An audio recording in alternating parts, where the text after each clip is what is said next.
मैं नेहा जैन, सह आचार्य भूगोल श्री प्रताप सिंह बारठ, राजकीय स्नातकोत्तर महाविद्यालय शाहपुरा भीलवाड़ा।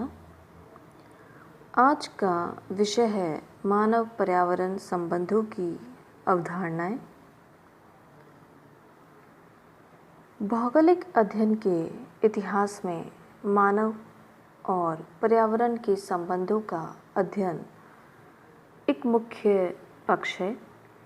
इस संबंध में विद्वानों के अलग अलग दृष्टिकोण हैं। कुछ विद्वानों ने पर्यावरण को प्रभावी मानते हुए कहा कि मानव के सभी क्रियाकलाप पर्यावरण से नियंत्रित होते हैं। इस विचारधारा के प्रमुख पक्षधर जर्मनी के भूगोलवेत्ता रहे हैं। इसके विपरीत भूगोलविदों का एक बड़ा समूह इस विचारधारा का पक्षधर है कि मानव पूर्ण रूप से पर्यावरण से नियंत्रित नहीं होता, अपितु अपने बुद्धि, कौशल, तकनीकी विकास से पर्यावरण को परिवर्तित करता है तथा उसे अपने अनुकूल बनाता है। अर्थात इस दृष्टिकोण में मानवीय पक्ष को प्रधानता दी गई है। मानव प्रधान इस विचारधारा के विकास में फ्रांसीसी भूगोलवेत्ताओं का योगदान विशेष रूप से उल्लेखनीय रहा है। अमेरिकी और ब्रिटिश भूगोलवेत्ताओं ने पर्यावरण तथा मानव की प्रधानता की अवधारणा को अस्वीकार करते हुए दोनों के मध्य सामंजस्य को महत्वपूर्ण माना। अर्थात मध्यम मार्गी विचारधारा के अनुसार वास्तव में ना तो प्रकृति का ही मनुष्य पर पूर्ण नियंत्रण है और ना ही मनुष्य प्रकृति का विजेता है। इस प्रकार मानव और पर्यावरण के मध्य संबंधों के अध्ययन के संदर्भ में विभिन्न विचारधाराओं का जन्म हुआ है, जिसमें से आज हम नियतिवादी विचारधारा का विस्तार से अध्ययन करेंगे।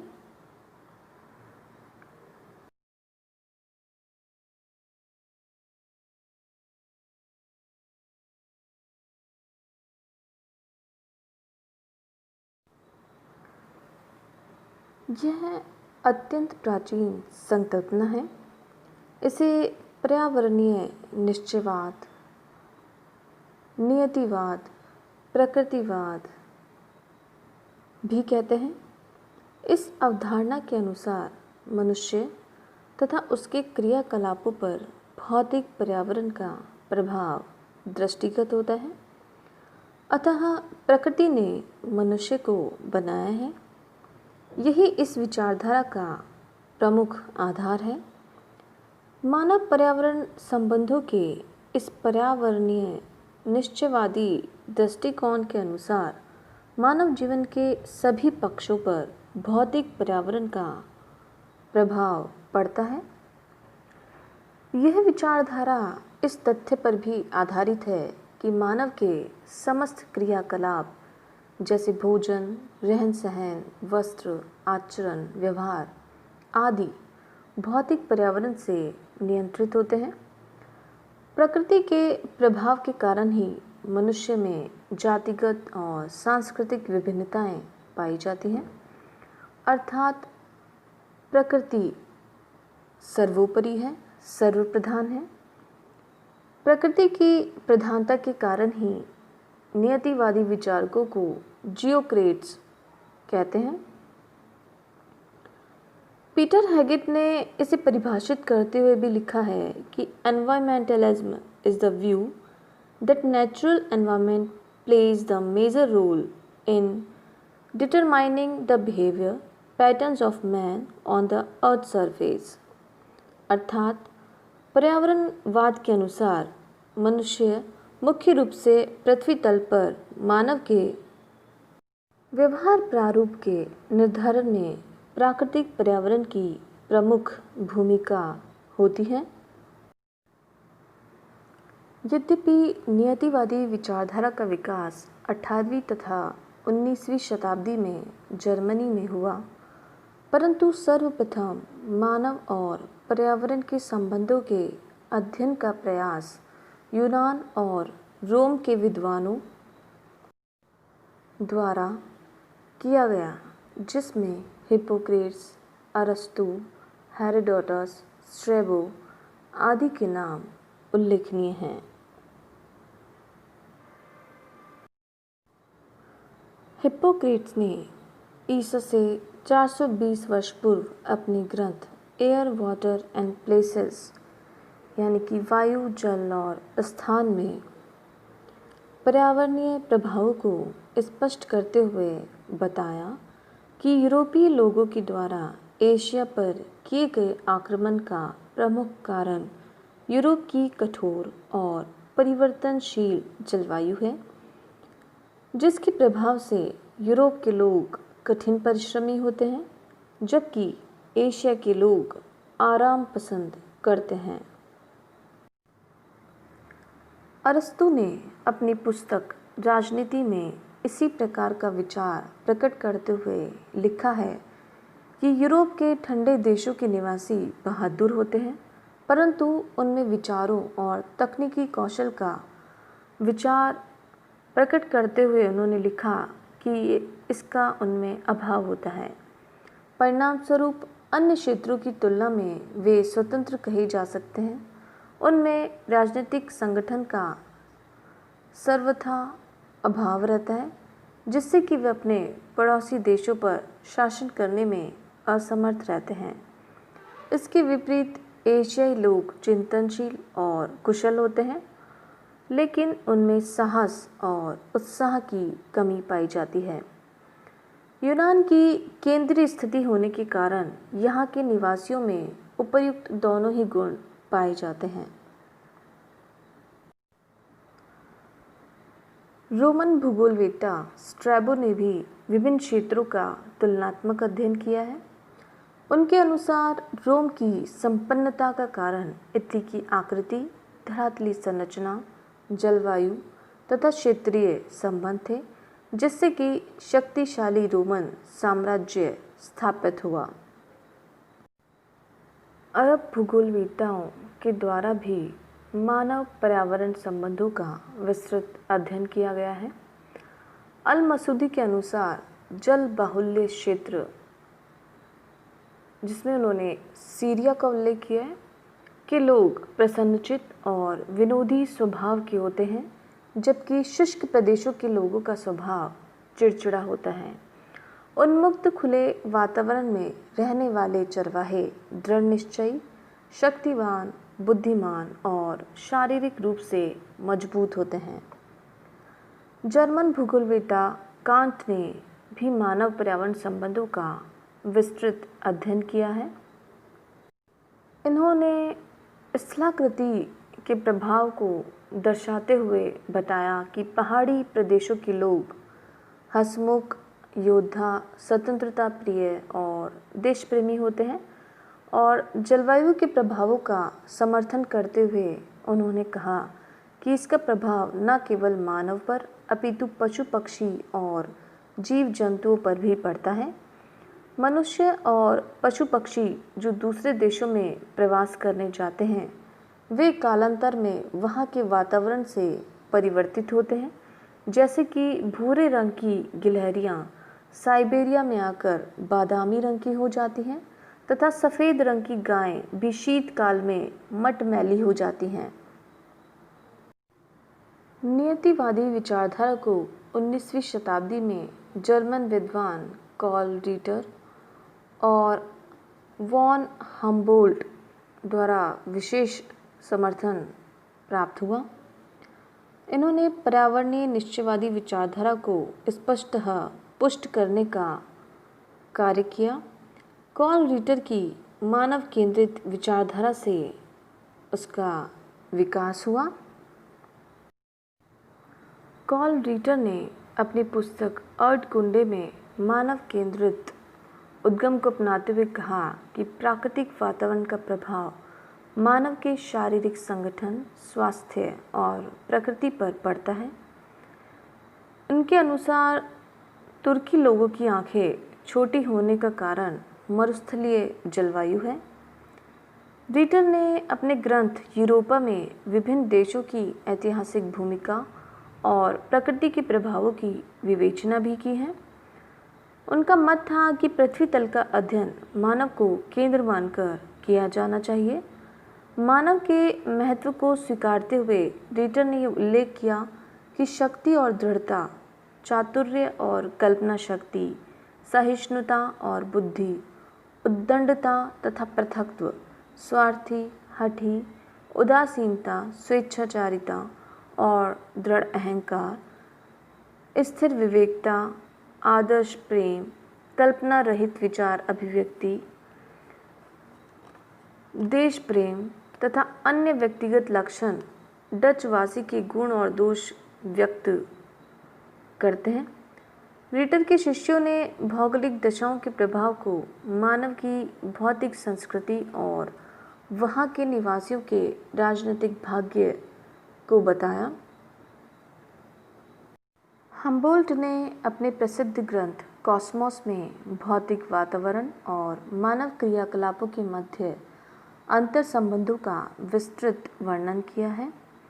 उन्होंने पूर्वकालीन सभ्यताओं के विकास में भूमध्य सागर के प्रभाव का वर्णन करते हुए लिखा है कि फोनिशियन लोगों की बढ़ती हुई शक्ति और हेलेनिक राष्ट्रों का तीव्र गति से विस्तार समुद्री प्रभाव का परिणाम है। हम्बोल्ट के अनुसार पर्यावरणीय परिस्थितियों में भिन्नता के कारण पर्वतीय और मैदानी क्षेत्रों के निवासियों की जीवनचर्या, रहन सहन, शारीरिक लक्षणों में अंतर पाया जाता है। इसके साथ साथ उन्होंने यह भी स्वीकार किया कि मनुष्य में बुद्धिबल और आश्चर्यजनक क्षमता है, जिसके द्वारा वह अपने आप को सभी प्रकार की जलवायु में रहने योग्य बना लेता है। लेकिन बुद्धिबल और क्षमता के होते हुए भी मनुष्य सभी क्षेत्रों में पार्थिव जीवन से नितांत रूप से जुड़ा हुआ है। इससे स्पष्ट है कि हम्बोल्ट ने प्राकृतिक तत्वों को मानव से अधिक शक्तिशाली माना, जो कि नियतिवादी विचारधारा को परिलक्षित करता है।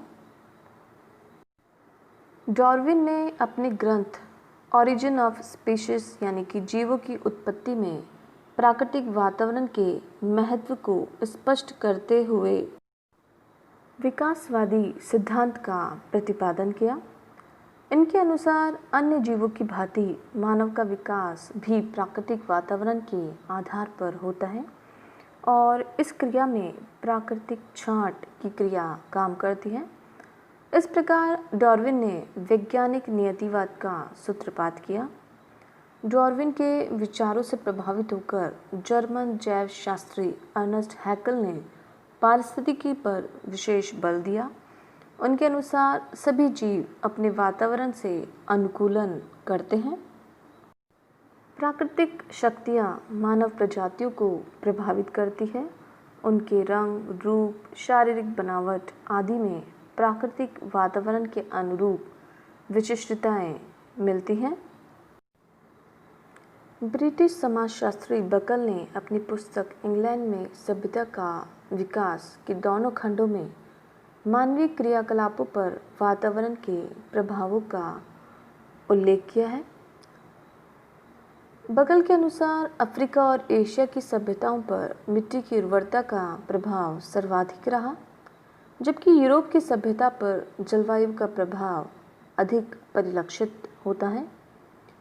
प्रसिद्ध फ्रांसीसी विद्वान फ्रेडरिक लिपले ने अपने सिद्धांत स्थान, कार्य, लोग में वातावरण को प्रधान मानकर मानव समाज, समुदाय संगठन और क्रियाकलापों पर उसके प्रभावों को शक्तिशाली माना है। उनके अनुसार किसी स्थान का वातावरण उस प्रदेश में किए जाने वाले कार्य के प्रकार को निश्चित करता है और कार्य के द्वारा सामाजिक संगठन निश्चित किया जाता है। एडमंड डिमोलेंस ने भी अपने ग्रंथ सामाजिक भूगोल में पर्यावरणीय शक्तियों को स्वीकार करते हुए कहा कि समाज वातावरण के द्वारा निर्मित है। डिमोलेंस ने वातावरणीय प्रभाव के संदर्भ में कहा है कि यदि धरातल अपनी वर्तमान अवस्था में ही रहे और मानव जाति का इतिहास पुनः प्रारंभ हो तो वैसा ही होगा जैसे पहले हो चुका है। मानव और वातावरण के पारस्परिक संबंधों का वैज्ञानिक विश्लेषण करते हुए प्रसिद्ध जर्मन विद्वान फ्रेडरिक रेटजेल ने भी वातावरण को प्रभावकारी माना है।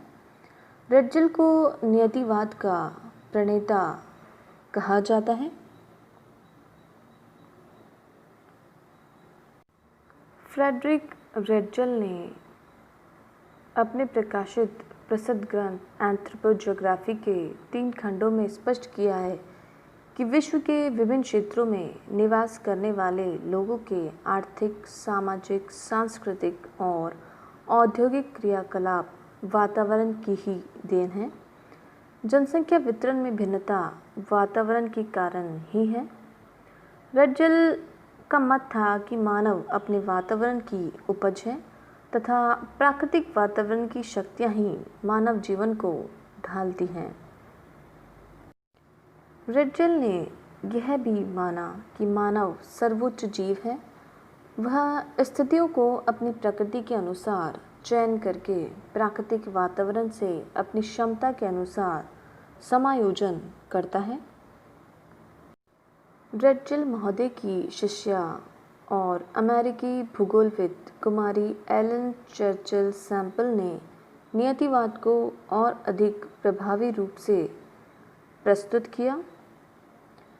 पर्यावरणवाद की संकल्पना 1911 में चरमोत्कर्ष पर पहुंची जब रेटजेल की शिष्य अमेरिकन भूगोलविद एलन चर्चिल सैंपल ने अपनी पुस्तक भौगोलिक वातावरण के प्रभाव का प्रकाशन किया। सैंपल ने रेटजेल के एंथ्रोपोज्योग्राफिक नामक ग्रंथ में प्रतिपादित इस विचारधारा को मद्देनजर रखते हुए उपर्युक्त पुस्तक लिखी थी। सैंपल महोदय ने वातावरणीय निश्चयवाद के सिद्धांत का समर्थन करते हुए कहा कि मनुष्य पृथ्वी तल की उपज है।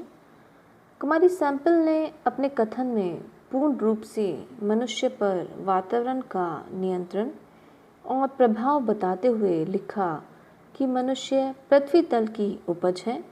इसका अभिप्राय केवल इतना ही नहीं है कि वह पृथ्वी का बच्चा है और उसकी धूल का कण है, वरन यह भी है कि पृथ्वी माता ने उसका पालन पोषण किया है, उसके लिए कर्तव्य निश्चित किए हैं, उसके विचारों को निश्चित दिशाओं की ओर मोड़ा है, उसके समक्ष ऐसी कठिनाइयाँ उपस्थित की हैं जिनसे उसके शरीर को बल मिला है और बुद्धि को तीव्रता